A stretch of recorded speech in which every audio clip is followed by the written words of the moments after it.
If you look at the raw numbers surrounding breast cancer, they paint a truly staggering picture. Oh, absolutely. The scale is just massive. Right. I mean, in 2020 alone, there were 2.3 million new cases diagnosed globally. Yeah, which is huge. It is. That represents nearly 12% of all new cancer cases across the board. Yeah, And it's currently the leading cause of cancer-related deaths for women worldwide. which is a heavy statistic. It really is. Mhm. Those numbers can feel, I don't know, kind of insurmountable. But when you actually dig into the modern medical literature, you find this massive, unexpected twist in the narrative. Right, the mortality rates. Exactly. Mortality rates in Western populations are steadily dropping. And they're dropping because the medical approach has radically evolved, right? Yeah. It's gone from this blunt, one-size-fits-all strategy into an incredibly precise, deeply personalized science. It's a complete paradigm shift. It really is.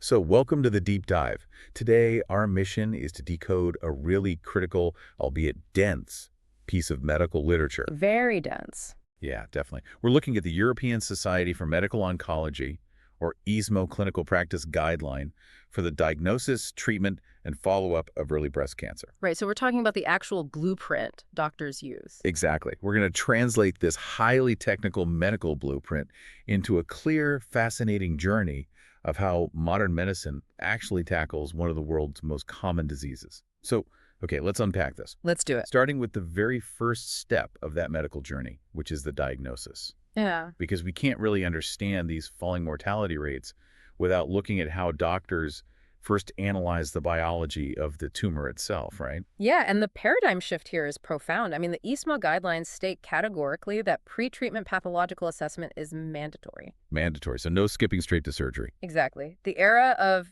finding a lump and rushing a patient straight into the operating room, that's over. Today, doctors have to understand exactly what they're dealing with on a molecular level before any scalpel is lifted. So the tissue is biopsied, and it goes to a pathologist who evaluates it for highly specific biomarkers. Right, and the text specifically highlights 4 primary markers. There's the estrogen receptor, or ER, the progesterone receptor, PGR, the HER2 protein, and a proliferation marker called Ki-67. Which fundamentally changes how we classify the disease. How so? Well, based on the presence or absence of those markers, breast cancer is categorized into completely different biological subtypes. You'll see terms in the guidelines like luminal A-like, luminal B-like, HER2 positive, and triple negative. Right, luminal. Yeah, to give some context, the word luminal refers to the lumen, which is just the inner lining of the milk ducts in the breast. Okay, got it. Cancers that originate there and test positive for hormone receptors are categorized as luminal. So treating a luminal A tumor and a triple negative tumor as the same disease just because they both occur in the breast, that's completely outdated. Because they're basically different diseases. Exactly. They grow differently and they require entirely different strategies. Okay, I want to clarify one of those markers for anyone listening who might be looking at a pathology report. Ki-67. Ah, yes. The text calls it a proliferation marker. But what does that actually mean in plain English? So Ki-67 is a specific protein that is only present in a cell when it's actively preparing to divide and multiply. Okay. It is completely absent when a cell is at rest. So when pathologists look at a tumor sample under a microscope and apply a stain for Ki-67, they're literally counting how many cells are in the process of dividing. Oh, wow. Yeah. If the percentage is high, say like 30% or more, it tells doctors they're dealing with a fast-growing, aggressive tumor. If it's very low, the tumor is growing slowly. That's incredible. It sounds like we've gone from just knowing a suspect is in the building to having their full genetic profile, their schedule, and their dietary preferences. That is a great way to put it. But the guidelines go even deeper than that. For certain tumors, specifically those that are hormone receptor positive and HER2 negative, if it's uncertain whether the patient would actually benefit from chemotherapy, the guidelines recommend using something called gene expression assays. Which is a remarkable piece of technology. Tell me about it. A gene expression assay doesn't just look at the proteins on the surface of the cell, it actually looks inside the cell at the tumor's RNA. So it's looking at the genetics. Right. It evaluates a specific panel of genes to see which ones are turned on and which ones are turned off. By reading the tumor's actual genetic instruction manual, the assay generates a recurrence score. Meaning how likely it is to come back. Exactly. It predicts how likely the cancer is to return and, crucially, whether the tumor's specific biology will even respond to chemotherapy in the first place. Okay, but I have to push back here a little bit. We're talking about mapping estrogen receptors, measuring cellular division percentages, running RNA panels. That's a lot. It is. With all this data, are patients just completely overwhelmed? Does knowing the exact Ki-67 proliferation rate actually change the outcome for the patient, or is it just creating a massive pile of medical trivia for the sake of it? Well, what's fascinating here is that this massive pile of data is the exact mechanism preventing immense physical suffering. How so? It prevents overtreatment. If a gene expression assay reveals that a tumor has a low recurrence score and a biology that just ignores chemotherapy, the doctor can confidently tell that patient they can skip chemo entirely. Oh, wow. So they just don't do it. Right. They are spared months of hair loss, nausea, immune suppression, and toxic side effects for a treatment that wouldn't have helped them anyway. It's not just medical trivia, it's mapping the exact lock so we only use the necessary key. That shifts the perspective entirely. So once we have this highly specific biological blueprint, the next logical step is physical removal. The surgery. Right. And the instinct for most people, myself included, would be to tell the surgeon to cut out as much tissue as possible, like take the whole breast to be safe. But the guidelines reveal a very surprising trend towards smarter, less invasive local treatments. Because the data has consistently shown that more surgery does not automatically equal more survival.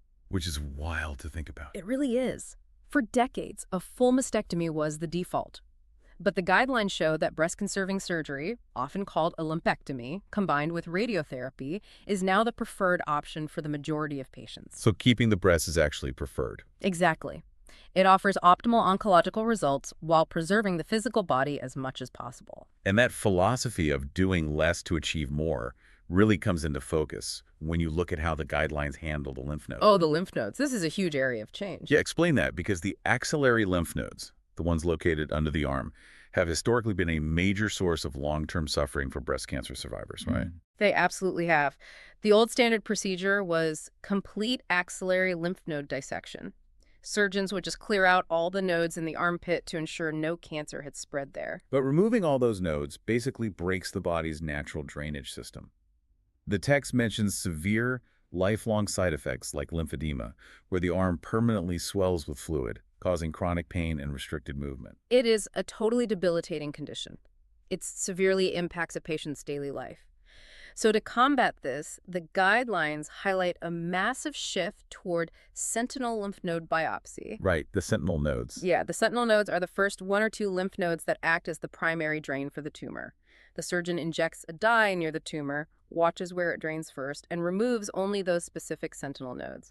And if they're clear. If the pathologist tests them and they are clear of cancer, the surgery stops. You leave the rest of the nodes intact, drastically reducing the risk of lymphedema. Okay, but the guidelines detail a scenario that I found genuinely shocking. The micrometastases. Yes.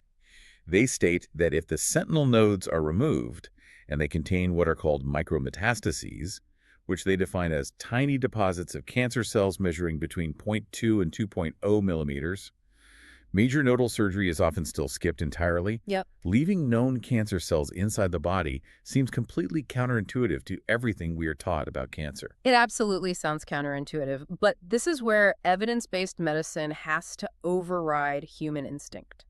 Long-term clinical trials proved that going back in and removing the rest of the lymph nodes did not improve overall survival in these specific cases. How is that possible? Well, the reason why is that these patients are typically undergoing breast-conserving surgery followed by whole breast radiotherapy. Yep. And the radiation field for the breast naturally overlaps with the lower part of the axilla.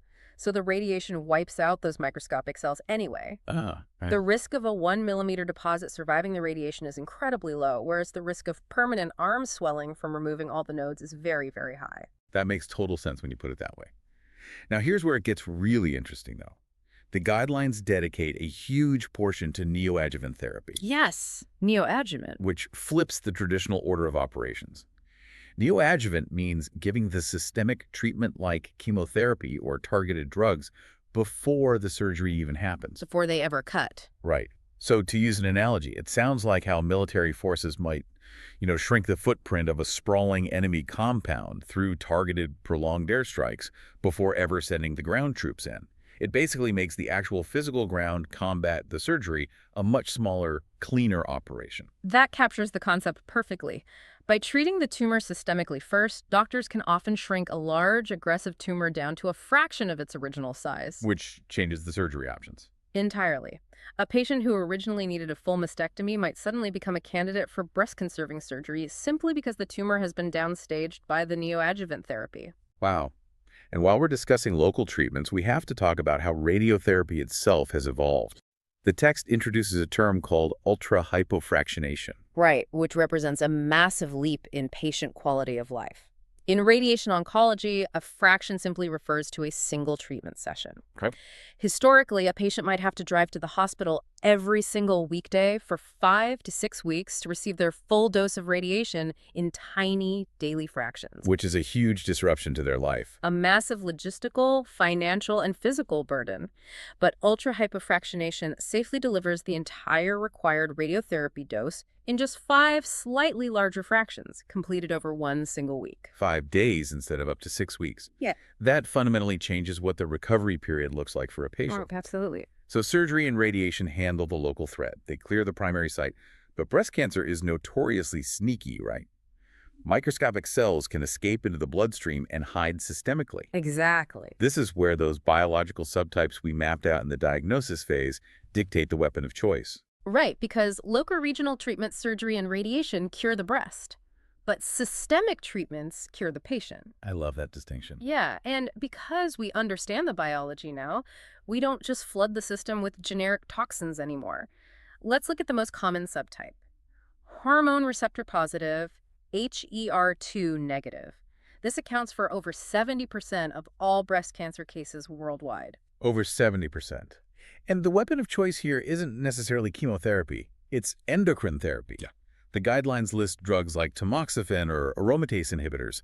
How do these actually work? Well, these specific tumors use naturally occurring hormones, primarily estrogen, as fuel to grow and multiply. Okay, so they feed on estrogen. Right. So endocrine therapy works like a prolonged siege tactic. It cuts off the enemy's supply lines, but they do it in different ways. Tamoxifen, for instance, acts like a fake key. A fake key. Yeah, it physically enters the estrogen receptor on the cancer cell and jams the lock, preventing actual estrogen from attaching and fueling the cell. Oh, that's clever. And aromatase inhibitors, on the other hand, stop the body from producing estrogen in the first place by blocking the enzyme that converts other hormones into estrogen in fat and muscle tissue. Got it. And for premenopausal women whose ovaries are still actively pumping out high levels of estrogen, the guidelines often recommend pairing these drugs with ovarian function suppression. Right, effectively putting the ovaries to sleep temporarily. So you're starving the tumor by eliminating its food source entirely. Precisely. Now compare that siege tactic to how we treat HER2 positive breast cancer. The text notes that before the late 1990s, this was considered a highly aggressive, terrifying form of the disease. As it grows so fast. Yeah. The HER2 protein basically acts like an accelerator pedal for cell growth, and these tumors overexpress it, meaning they have way too many accelerators. But the landscape was completely revolutionized by targeted therapies, specifically monoclonal antibodies. The guidelines mention drugs like trastuzumab and pertuzumab. Which are incredible. These drugs are engineered in a lab to seek out and bind specifically to the HER2 protein on the surface of the cancer cell. So they find the accelerator. Right. They physically block the accelerator pedal from being pressed, and they flag the cancer cell so the body's immune system knows to destroy it.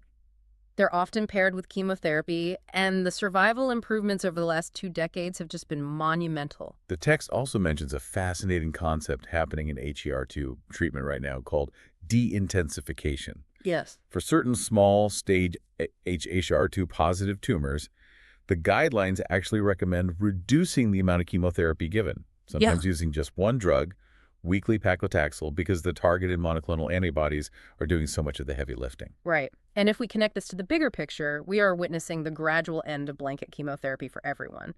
The medical field is trying to find the absolute minimum amount of systemic toxicity required to cure the patient. Which is great news for patients. But that brings us to the toughest subtype, triple-negative breast cancer, or TNBC. It lacks the estrogen receptors, the progesterone receptors, and the HER2 amplification. It basically has no obvious lock for a targeted key. Right. Triple negative has historically been the most difficult to treat precisely because it lacks those targets. So what do? For a long time, standard chemotherapy was the only option. But the ESMO guidelines now strongly recommend a completely different approach for high-risk TNBC, adding immune checkpoint inhibitors like pembrolizumab alongside the chemotherapy. Okay, immune checkpoint inhibitors. How does that actually fight cancer? So our immune system has natural breaks or checkpoints to prevent our T cells from attacking healthy cells. Cancer is incredibly smart. It hijacks these checkpoints. Of course it does. Yeah. The tumor cells express a protein called PD-L1, which binds to a receptor on the T cell and essentially puts the immune cell to sleep, allowing the tumor to grow undetected. An immune checkpoint inhibitor blocks that interaction. It physically takes the brakes off the immune system, waking the T cells up so they can recognize and destroy the cancer. But wait, I have to point out a major paradox in the text here. Oh, the PD-L1 status? Yes. The guidelines explicitly state that for early-stage triple-negative breast cancer, the benefit of this immunotherapy happens independent of the tumor's PD-L1 status. Right. So if the drug is specifically designed to hit the PD-L1 target, but the clinical trials show it works even when the tumor doesn't have much PD-L1, I mean, aren't we just guessing? Are we still just throwing things at the wall to see what sticks in TNBC? It's a brilliant mystery, honestly, and it highlights just how complex the tumor microenvironment really is. How does it work then? Well, the current understanding is that when you give chemotherapy alongside the immunotherapy, the chemotherapy is actively destroying cancer cells. When those cells burst open, they release massive amounts of tumor antigens, basically biological debris, into the surrounding tissue. Okay, so there's debris everywhere. Right.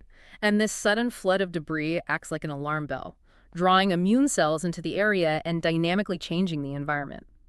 So even if the baseline PD-L1 expression was low initially, the chemotherapy alters the landscape, allowing the immune checkpoint inhibitors to amplify a newly awakened immune response. Wow, so the chemo sort of primes the battlefield. Exactly. Okay, so the biology is mapped, the surgery is localized, the systemic therapies are actively adapting the immune system, the treatments work. But what happens when the hospital visits stop? Surviving the disease is step one, but living a functional life afterward is step two. Survivorship. Yes, and the guidelines dedicate a significant portion to this survivorship shift. The focus on life after cancer is one of the most vital evolutions in modern oncology. Survivorship requires the medical community to look up from the cellular level and actually treat the whole human being. Right. Interestingly, the guidelines are incredibly explicit about what not to do once curative treatment is over. Yes, the testing. Yeah, in patients who have no symptoms, routine laboratory tests, tumor marker blood tests, and intensive imaging like full-body PT scans are strictly not recommended. Which surprises a lot of people. It definitely surprised me. So what does this all mean? Because I have to tell you, if I'm a patient who just beat a life-threatening disease, wouldn't I demand a full-body scan every 3 months? Why are the guidelines telling doctors to say no to that? It is entirely natural for a patient to want that visual reassurance. I mean, the terror of recurrence is a heavy, heavy psychological burden. Right. You want to be sure it's gone. Of course. But the clinical data shows a very different reality.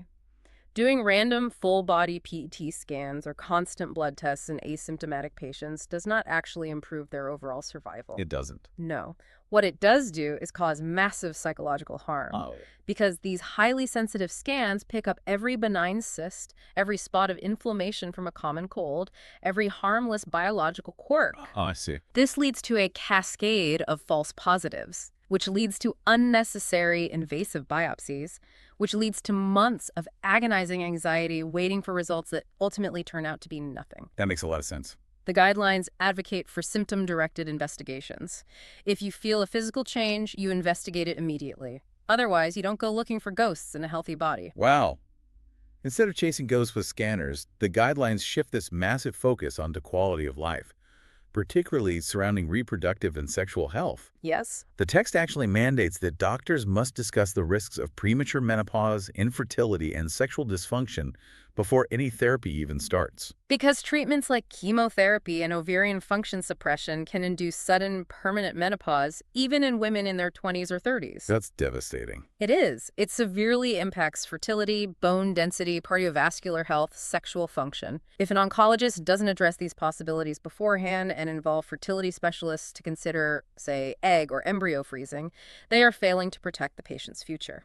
And speaking of the future, there is a remarkably hopeful takeaway from the guidelines regarding pregnancy. Yes, this is huge. Historically, there was a deep fear that getting pregnant after surviving a hormone-driven breast cancer could trigger a relapse, simply because pregnancy causes a massive surge in hormones. Right. That was the prevailing fear for decades. But the available long-term evidence now suggests that pregnancy is safe after breast cancer treatment, and it does not worsen the prognosis. That's amazing.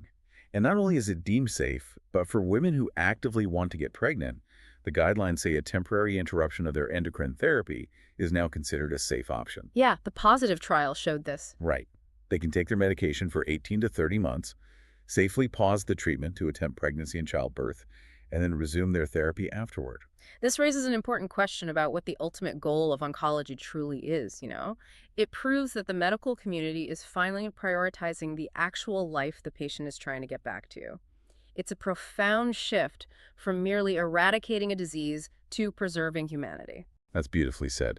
So to synthesize this incredible journey for you listening, we have moved far away from the terrifying, murky moment of a generic diagnosis. Far away. Doctors are now mapping highly specific biological blueprints, right? Evaluating RNA to spare patients unnecessary toxicity. We've seen how surgical techniques are doing significantly less to achieve so much more, sparing patients lifelong physical damage like lymphedema. Exact. We've learned how systemic therapies have evolved into bespoke tactics, whether that means starving a tumor of hormones, blocking specific protein accelerators, or literally taking the brakes off the body's own immune system. It's precision warfare. It really is. And finally, we see how the medical community is stepping back to treat the whole human being in survivorship, prioritizing their actual quality of life over just the absence of a tumor. It is a testament to how far biological science has brought us, and how deeply nuanced our understanding of the human body has become. It really is. And I want to leave you with one final provocative thought to mull over based on everything we've discussed today. Throughout these guidelines, a massive factor in deciding what treatment happens after surgery is whether a patient achieved what they call a pathological complete response, or PCR. Right. This means the pathologist looks at the tissue removed during surgery to see if the neoadjuvant drugs given before surgery managed to kill every single invasive cancer cell. In other words, the tumor is treated as a live, real-time experiment inside the patient's own body. Yes. How that specific tumor reacts to the drugs in real life dictates the next 5 years of that patient's care. Think about how this test, observe, and adapt model might soon apply to other major diseases, or even lifestyle interventions in our own lives. It's the future. What if all medicine transitions from predicting what might work based on a textbook to reacting to what your body is proving to us in real time? We used to think that the diagnostic landscape was just a broken machine staring into muddy waters. But maybe, just maybe, the water is finally starting to clear.